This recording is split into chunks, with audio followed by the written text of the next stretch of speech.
Assalamu alaikum students, hope you all are fine, safe and healthy. Today जो topic आज हम discuss करेंगे वो है molecular formula. But before going to discuss this topic हमें molecule से रिलेटेड पता होना चाहिए कि मॉलिक्यूल्स क्या हैं. मॉलिक्यूल्स बेसिकली कब बनते हैं? जब different type of atoms combine होते हैं. ठीक है, तो इन शॉर्ट हम ये कह सकते हैं कि molecules are formed by the combination of atoms. अब मॉलिक्यूल्स को हम जब रिप्रेजेंट करते हैं किसी भी फॉर्मूला के थ्रू, तो हम उसको मॉलिक्यूलर फॉर्मूला कहते हैं.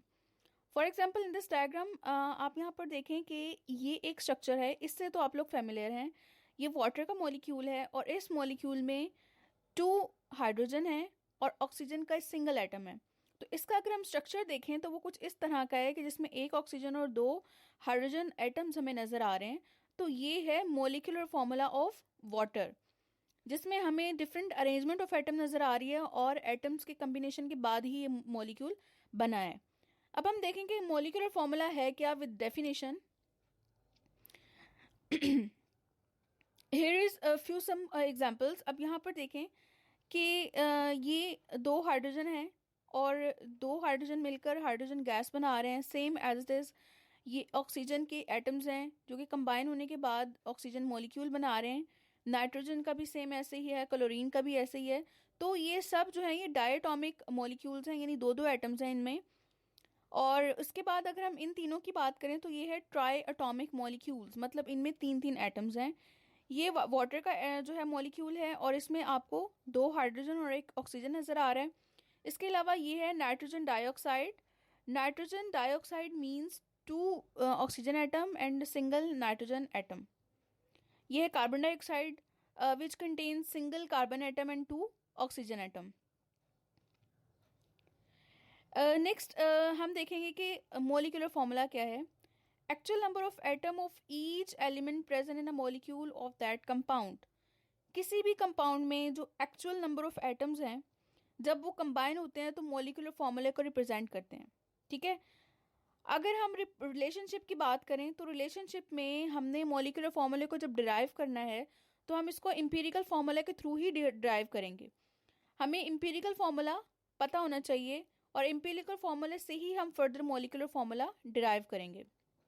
इम्पीरिकल फॉर्मूला कॉन्सेप्ट मैं आपको दे चुकी हूँ प्रीवियस वीडियो में, तो आपको होप्स हो कि ये कॉन्सेप्ट क्लियर होगा इम्पीरिकल फॉर्मूला से रिलेटेड. तो आज हम बात करेंगे मॉलिक्यूलर फार्मूला में, और ये डेरिवेशन से रिलेटेड एक फार्मूला है जिसको आपको याद करना है और इससे फर्दर न्यूमेरिकल्स जो हैं वो हम सॉल्व करेंगे. तो ये फार्मूला है, इसको आपने अच्छी तरीके से जो है वो याद कर लेना है. अब इसमें ये जो n है, n रिप्रेजेंट्स द डिजिट्स. ठीक है, और n जो है वो कोई भी न्यूमेरिकल नंबर हो सकता है, 1 हो सकता है, 2, 3 एंड सो ऑन. अब हम एग्जाम्पल से देख लेते हैं कि हम मॉलिक्यूलर फॉर्मूला एम्पिरिकल फॉर्मूले से डिराइव कैसे करेंगे. यहाँ पर एग्जांपल है बेंजीन की. बेंजीन इज अ कंपाउंड और इसका जो मॉलिक्यूलर फॉर्मूला है, यानी इसके मॉलिक्यूल को हम रिप्रेजेंट किस तरीके से करेंगे, तो वो है C6H6. इसमें जो एक्चुअल नंबर ऑफ एटम्स हैं वो क्या हैं, 6 कार्बन एंड 6 हाइड्रोजन. तो ये हमारे पास मॉलिक्यूलर फॉर्मूला होगा. अब इसको हम डिराइव करेंगे एम्पिरिकल फॉर्मूला के थ्रू. अगर हम इस फॉर्मूला में देख लें तो हमें क्या क्या चीज़ें रिक्वायर्ड हैं. एक तो एम्पिरिकल फॉर्मूला हमें पता होना चाहिए बेंजीन का, और यहाँ पे n की वैल्यू हमें पता होनी चाहिए. तो as we know that the empirical formula of benzene is CH, और वैल्यू ऑफ n यहाँ पे क्या होगी, 6. वैल्यूज पुट करते हैं हम एम्पिरिकल फॉर्मूला में, हम यहाँ पे CH लिखेंगे और n की जगह हम यहाँ पर 6 मेंशन करेंगे. आफ्टर द मल्टीप्लीकेशन, यानी 6 को हम C से मल्टीप्लाई करेंगे और 8 से भी. तो जब मल्टीप्लाई करेंगे तो मल्टीप्लाई के बाद यहाँ पर आएगा C6H6. तो ये मॉलिक्यूलर फॉर्मूला डिराइव हो चुका है बेंजीन का, जिसमें हमने n की क्या वैल्यू ली, 6. तो अब नेक्स्ट फर्दर क्वेश्चन ये है कि मॉलिक्यूलर फॉर्मूला जो है ज़रूरी नहीं है कि वो हर एक कंपाउंड का, मतलब इम्पीरिकल फॉर्मूला और मॉलिक्यूलर फॉर्मूला डिफरेंट हो. समटाइम ऐसे भी हो सकता है कि कुछ कंपाउंड्स हैं जिनका एम्पिरिकल फार्मूला और मॉलिक्यूलर फार्मूला सेम है. ठीक है, तो उस केस में यहाँ n की जो वैल्यू होगी वो क्या हो जाएगी, 1. So the molecular formula of a compound may be same और मल्टीपल्स ऑफ एम्पिरिकल फार्मूला. मतलब मॉलिक्यूलर फॉर्मूला या तो एम्पिरिकल फार्मूला से सेम भी हो सकता है या वो मल्टीपल टाइम हो सकता है एम्पिरिकल फार्मूला से रिलेटेड। लाइक आप यहाँ पर देख सकते हैं, अगर हम एग्जाम्पल्स की बात करें तो हम उन एग्जाम्पल्स की अब बात करने लगे हैं जहाँ पर empirical formula of molecular formula same है। लाइक वाटर की अगर हम बात करें तो वाटर का जो मॉलिक्यूलर फार्मूला है वो है H2O, और एम्पिरिकल फार्मूला भी इसका यही है।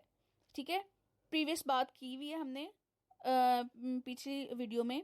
इसके अलावा HCl हाइड्रोक्लोरिक एसिड की अगर हम बात करें तो यहाँ पर हाइड्रोजन और क्लोरीन, इसके सिंपलेस्ट रेशो भी यही है और इसका मॉलिक्यूलर फार्मूला भी यही है।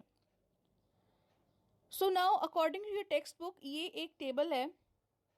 इस टेबल में आपको यहाँ पर जो कंपाउंड्स दिए गए हैं वो 3 कंपाउंड्स हैं, हाइड्रोजन पेरोक्साइड, बेंजीन और ग्लूकोज। इनके एम्पिरिकल फार्मूला भी यहाँ पर लिखे हुए हैं, यानी सिंपलेस्ट रेशो ऑफ एटम्स के साथ, और मॉलिक्यूलर फार्मूला भी यहाँ पर बताए हुए हैं। ठीक है, तो ये इम्पॉर्टेंट है MCQs के पॉइंट ऑफ व्यू से।